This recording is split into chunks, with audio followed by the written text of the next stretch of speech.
Donc le pain complet, une vieille pâtisserie qui, comme son nom l'indique, va imiter un pain. Donc c'est à base de feuilletage et de crème d'amande, une crème d'amande pure.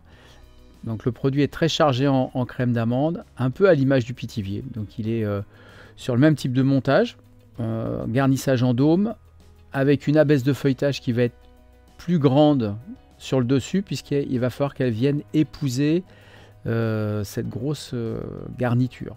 Donc on va bien souder sur les bords. On va venir faire ensuite un premier détaillage, après avoir soudé bien sûr au rouleau. La particularité de cette pâtisserie, c'est que l'épaisseur du feuilletage va être plus importante au centre du produit. Donc on vient bien écraser les bords pour être sûr de bien souder, mais surtout pour que la quantité de pâte soit plus faible sur les bords que sur le centre, puisque le produit va gonfler sous l'évaporation de l'humidité de la crème d'amande et va venir faire donc bomber le feuilleté, comme le pain. Donc on écrase bien au rouleau. Une fois que c'est bien écrasé au rouleau, on vient redétailler à l'emporte-pièce.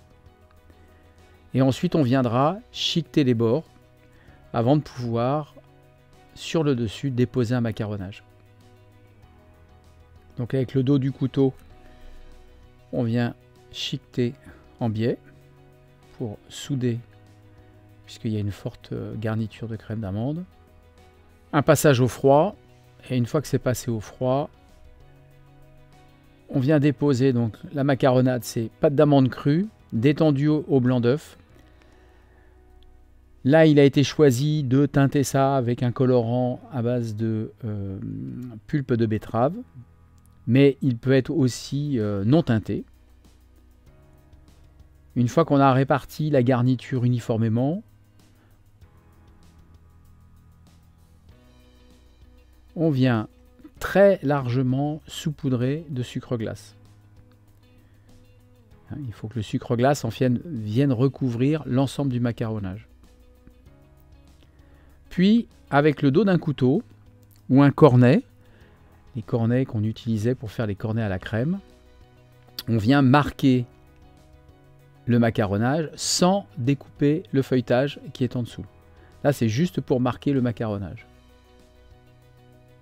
Ensuite, on passe au four. La particularité du pain complet, c'est que c'est une cuisson qui est très très longue, sans doute l'un des produits les plus longs à cuire.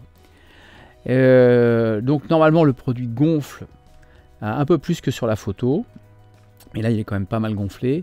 Et ce qui est important, c'est de bien vérifier la cuisson à cœur, ne pas hésiter à doubler, voire tripler la tourtière pour bien finir la cuisson.